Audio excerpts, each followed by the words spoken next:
هو الذي جعلكم خلائف الأرض ورفع بعضكم فوق بعض درجات liyabluwakum fima ataakum. Marilah kita bersama-sama meningkatkan ketakwaan kepada Allah Subhanahu wa taala dengan menyempurnakan segala suruhannya dan meninggalkan segala larangannya. Mudah-mudahan kita diberikan petunjuk dalam menjalani kehidupan di dunia dan meraih keampunan Allah di akhirat kelak. Mimbar pada hari ini akan membicarakan khutbah yang bertajuk Pembangunan Negara Tanggungjawab Bersama.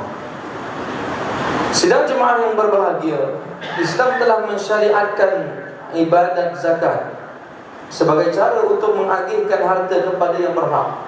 Ia bukan sahaja dapat melepaskan asnaf daripada belenggu kemiskinan, bahkan ia juga dapat memastikan kebajikan mereka dipelihara. Inilah sebahagian hikmah ibadah zakat kepada ekonomi umat Islam. Pada masa yang sama, Islam tidak menolak sistem percukaian yang telah diamalkan setiap negara selagi mana ianya tidak bertentangan dengan syariat. Allah Subhanahu wa taala berfirman dalam surah Al-Kahfi ayat yang ke-94, qalu ya dzal qarnaini inna ya'juj wa ma'juj mufsiduna fil ardh fahal naj'alu laka kharjan 'ala an taj'ala bainana wa bainahum sadda. Yang bermaksud, mereka berkata, wahai Zulkarnain, sesungguhnya kaum Ya'juj dan Ma'juj sentiasa melakukan kerosakan di bumi Allah. Oleh itu, setujukah kiranya kami menentukan sejumlah bayaran kepadamu dari hasil pendapatan kami, dengan syarat engkau membina sebuah tembok di antara kami dengan mereka. Imam Al-Shawqani menjelaskan bahawa maksud al-kharaj dalam ayat tersebut adalah apa yang dikutip oleh pemimpin. Ayat ini menjelaskan bahawa pemimpin perlu mengumpulkan memakmurkan sumber pendapatan negara bagi memelihara kepentingan umum negara dan rakyat. Bahkan pemimpin boleh mewajibkan rakyat untuk mengeluarkan sebahagian harta mereka. Ini termasuklah pemimpin boleh mewajibkan rakyat membayar cukai. Dalam sejarah kerajaan-kerajaan Islam telah memperkenalkan jizyah, iaitu cukai yang dikenakan kepada golongan bukan Islam, bagi melayakkan mereka untuk mendapat perlindungan dan penjagaan sama ada harta, keluarga, darah dan lain-lain. Begitu juga kharaj, cukai tanah yang diperkenalkan pada zaman Sayyidina Umar bin Khattab radhiyallahu anhu, dan juga usyur, iaitu cukai perdagangan. Ia berkembang seiring keperluan semasa sebuah negara. Cukai hakikatnya ialah bayaran yang dibayar oleh rakyat untuk kebajikan diri mereka sendiri. Justru ia secara tidak langsung adalah suatu bentuk kerjasama antara rakyat dengan kerajaan atau kepentingan bersama. Dalam Islam, sesebuah kerajaan mempunyai hak untuk mewujudkan dasar pencukaian dalam memungut hasil kepada negara, sebagaimana dasar yang digubal menepati prinsip adil, melestarikan kemakmuran negara dan tidak membebankan rakyat. Justru sebagai warga negara yang prihatin, kita mempunyai tanggungjawab untuk melaksanakan ibadah zakat untuk kelangsungan ekonomi umat Islam. Kita juga bertanggungjawab kepada negara melalui pembayaran cukai, sama ada cukai pendapatan, cukai perdagangan dan sebagainya. Sidang jemaah yang dirahmati Allah, Jabatan Kastam Diraja Malaysia adalah agensi yang memainkan peranan yang penting kepada negara dalam membantu membangunkan kemudahan-kemudahan melalui kutipan cukai perkhidmatan, duit import ekspor, penyediaan kemudahan dan di pelabuhan dan lapangan terbang, serta lain-lain yang akan memberi hasil kepada negara. Selain itu, antara tugas Jabatan Kastam Diraja Malaysia juga adalah membenteras segala bentuk penyelundupan dan penyelewengan dengan cekap dan berkesan, bagi memastikan undang-undang dan peraturan dipatuhi sepenuhnya. Dengan demikian, hasil negara serta kepentingan masyarakat sentiasa dipelihara dan dilindungi tanpa mengganggu transaksi perdagangan yang sah.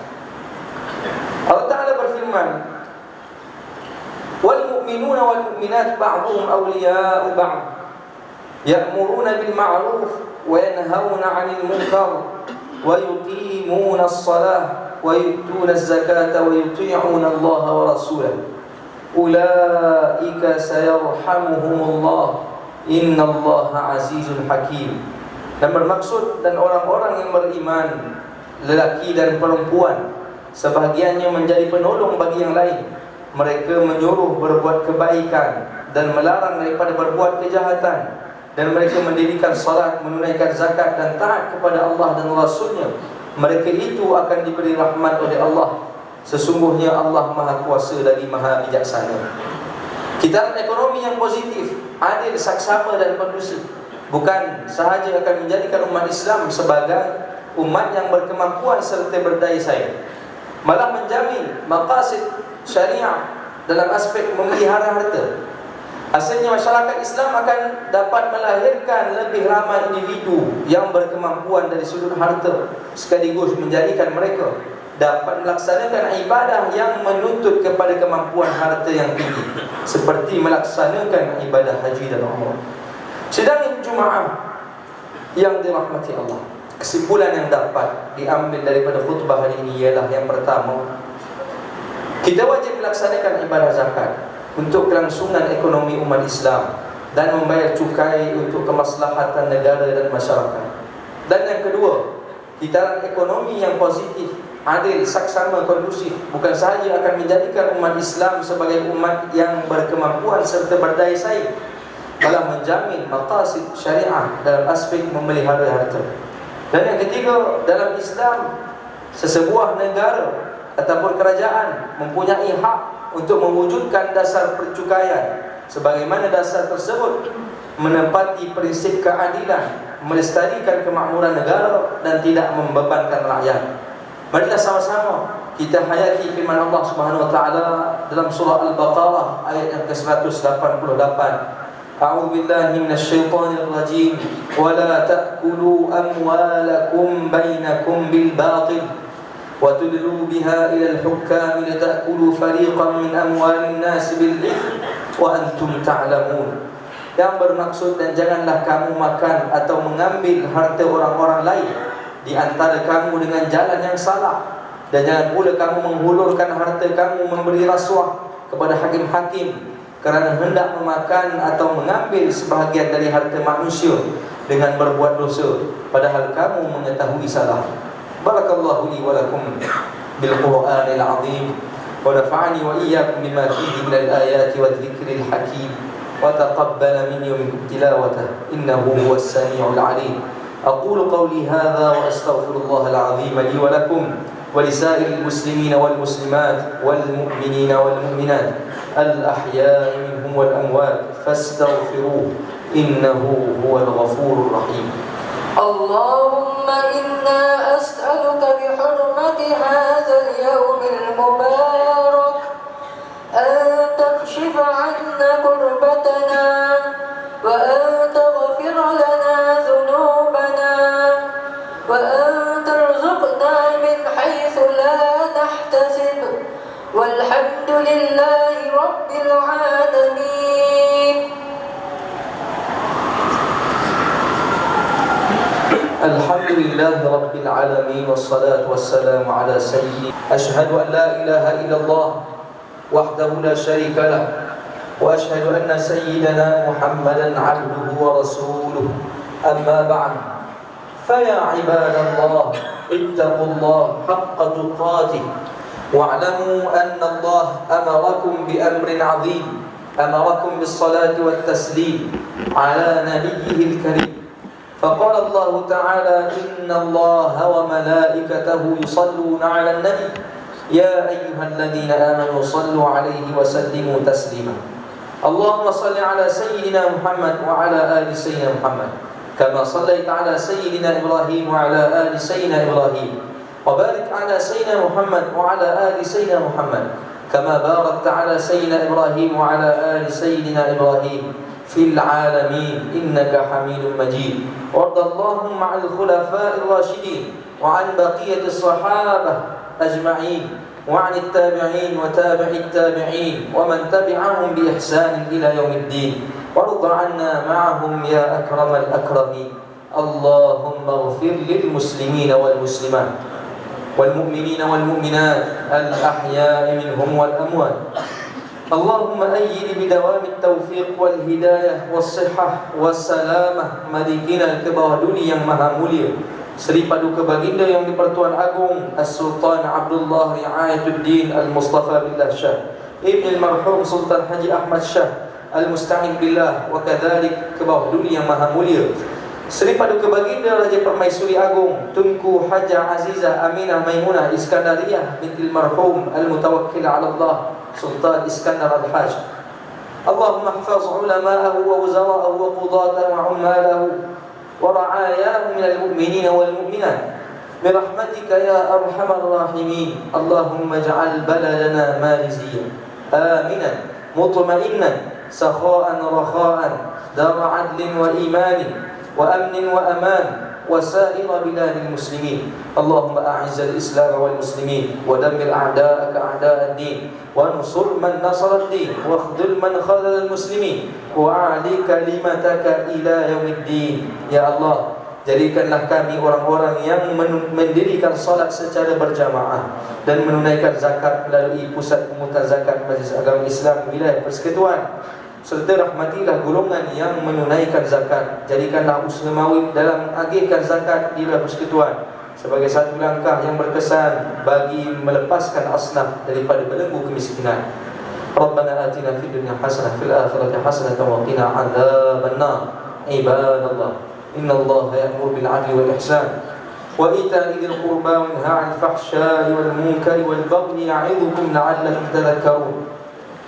فاذكروا الله العظيم يذكركم واشكروه على نعمه يزدكم واسألوه من فضله يعطيكم ولذكر الله أكبر. الله أكبر.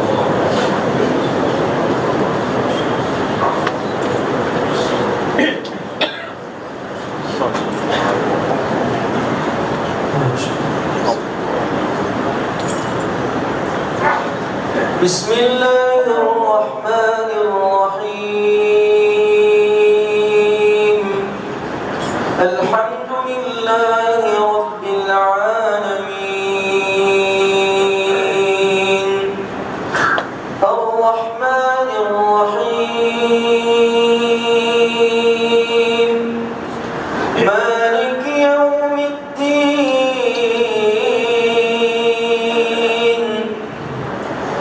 إياك نعبد وإياك نستعين اهدنا الصراط المستقيم صراط الذين أنعمت عليهم غير المغضوب عليهم ولا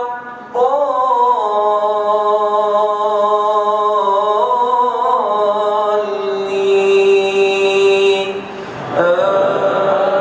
آمين.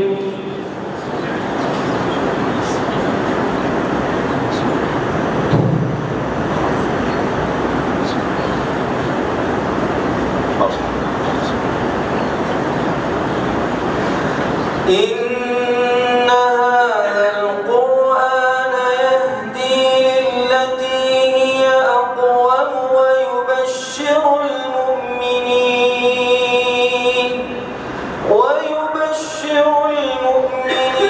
الذين يعملون الصالحات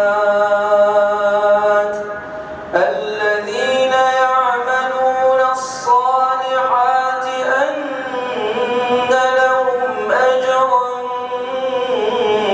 كبيرا وأن الذين لا يؤمنون بالآخرة أعتدنا لهم عذابا أليما. الله أكبر.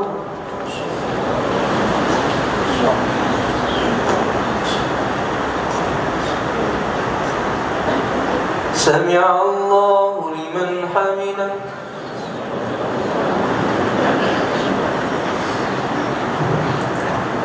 الله أكبر.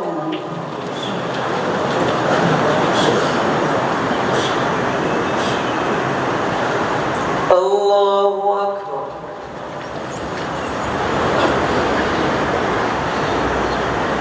الله أكبر.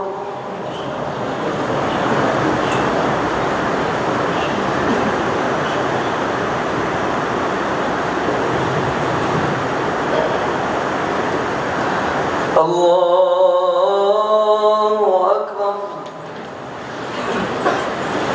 بسم الله الرحمن الرحيم الحمد لله رب العالمين الرحمن الرحيم مالك يوم الدين إياك نعبد وإياك نستعين اهدنا الصراط المستقيم صراط الذين أنعمت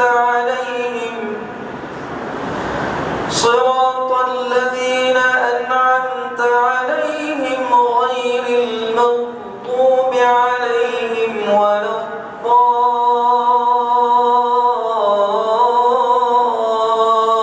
الضالين آمين.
لتبتغوا فضلا من ربكم ولتعلموا عدد السنين والحساب وكل شيء فصلناه تفصيلا.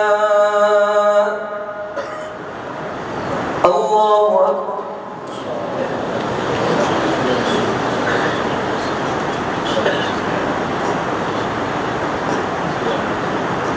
سمع الله لمن حمده.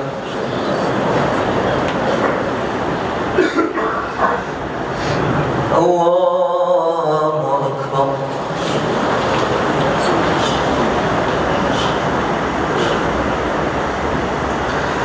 الله أكبر.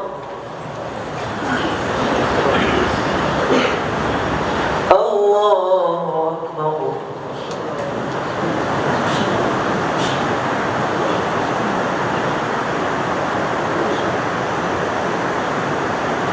الله أكبر. التحية.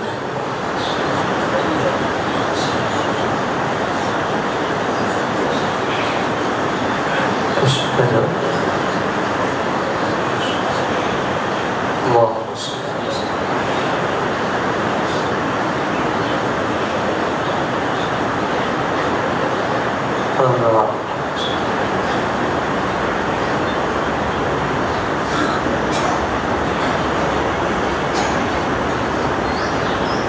السلام عليكم ورحمة الله. السلام عليكم ورحمة الله. استغفر الله العظيم. استغفر الله. الفاتحة. بسم الله الرحمن الرحيم. الرحمن الرحيم مالك يوم الدين إياك نعبد وإياك نستعين والصراط المستقيم صراط الذين أنعمت عليهم غير المغضوب عليهم